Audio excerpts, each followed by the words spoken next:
This fast-moving terrain of national news and politics, we're keeping a close eye on the developments as they unfold, and most importantly, how they can impact you locally. CBS's congressional correspondent Scott Macfarlane joining us in studio today. It is so good to have you here. Oh, it's good to be here. This has been a busy few weeks, hasn't it? My goodness, we've got a lot of ground to cover, so let's dive right in here. We know a federal judge today, for the second time, told the Trump administration that it cannot cut off grants and loan payments. What are you hearing on Capitol Hill in terms of the legality of President Trump's executive orders? There's a much bigger issue playing out in this one court proceeding. First of all, you've got a judge trying to decide whether Trump's allies and Elon Musk's connected government efficiency team can get access to some pretty sensitive information. Now, there's a small concern there, and there's a big concern there. The small concern is, should these people have access to our information? They're going to figure that out in the next few days. But the bigger concern is the Trump White House working outside the confines of Congress? Are they overriding or superseding the Congress itself? The judge may have to get into that matter as well.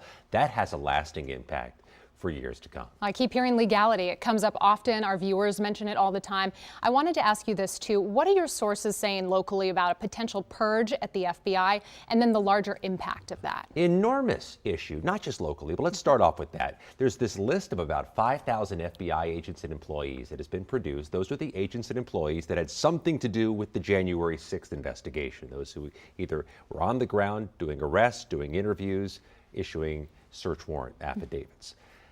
That list has been turned over to Trump's allies at the Justice Department, and there could be major firings, mass resignations, which is going to, in principle, bother a lot of people because there's been no proven allegation of misconduct by any of those FBI agents. They were following orders, and they successfully helped with the prosecution of 1,600 people. But the other issue is, if you start removing FBI agents from the Washington field office, from Baltimore, from Richmond, from elsewhere in the nation, you are taking people off the field.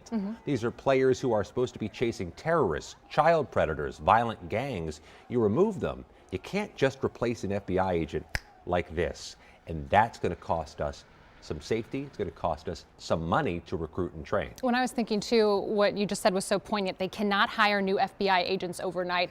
The lasting impact of trying to fill that gap, I mean, we would feel that. Us here at home would feel the safety impacts, correct? So many of these agents were local. Yes, the January 6th investigation was nationwide. It involved every FBI field office from coast to coast, but the crime happened here, and so many of the defendants, by the hundreds, were from Maryland, Virginia, or the district. You start pulling those FBI agents out of pocket, you are distracting them when they need to be focused on the day job of chasing violent criminals, but also that means you're leaving voids in the field offices right here in the district, Richmond, in Baltimore, and in all the resident agent offices from Rockville to Arlington to Alexandria. Okay, speaking of local impact, the big story today, of course, 17,000 federal workers are back in the office. We've seen the traffic issues. You've spoken to us about the traffic impact of this return to work demand.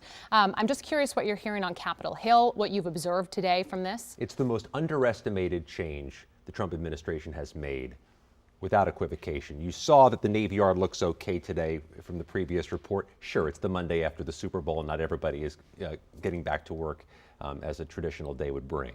But if you start requiring tens, if not hundreds of thousands of people to make Herculean commutes that they've become accustomed to not making, they are going to leave the government. That may be part of the goal here. That may be what they're trying to secure. But if you take people out of federal offices, it will impact when your check arrives, how fast you can get seen at the Veterans Hospital, how fast you can be seen if you call in and need help with your Social Security check. And oh, by the way, the Department of Justice also has just issued a return to work policy, which could further inflame those issues with staffing the FBI, the DEA, the agencies that keep us safe. My brain also went to the Pentagon. We're waiting to hear about those return to office orders and just when you try to wrap your mind around, again, the impact locally. Anything else you'd add? Yeah. There is a villainization that we've all become accustomed to over the decades. People far outside of Washington just view Washington monolithically as something that should be cut back. So there's no political detriment to the folks who are serving as members of Congress from the Midwest or Far West when they say, let's make it harder for those Washington folks to get to work.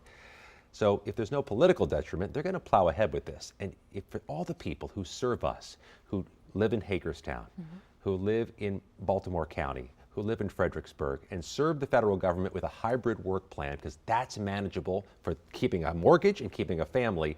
If they leave the federal government, there is a cost to that that is maybe not appreciated outside of our area. One of the reasons we really like having you here, yes, you're our CBS News congressional correspondent, but you've reported locally. So thank you for your perspective here and for, again, just the reporting that you're bringing to the table. Anytime. All right, Scott, thank you.